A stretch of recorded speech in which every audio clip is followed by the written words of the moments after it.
NETGEAR extenders boost your T-Mobile router's Wi-Fi coverage. You can connect them using WPS for simplicity or WebUI for more control. WPS involves pressing buttons on both devices for automatic pairing, making it fast and easy, but less secure. WebUI requires connecting to the extender's network and configuring settings through a browser, offering better security options like WPA3 and advanced features. While WPS is quicker, WebUI is generally recommended for enhanced security and control, especially considering recent vulnerabilities in WPS.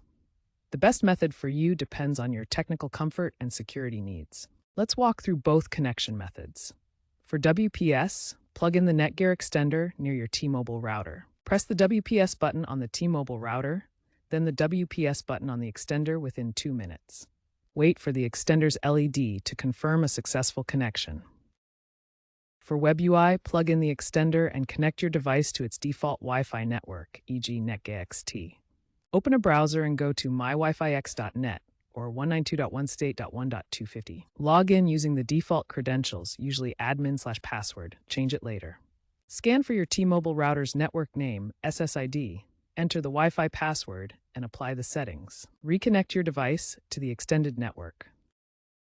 Ensure your router's firmware is up to date for best compatibility. For optimal signal, place the extender midway between your router and the Wi-Fi dead zone.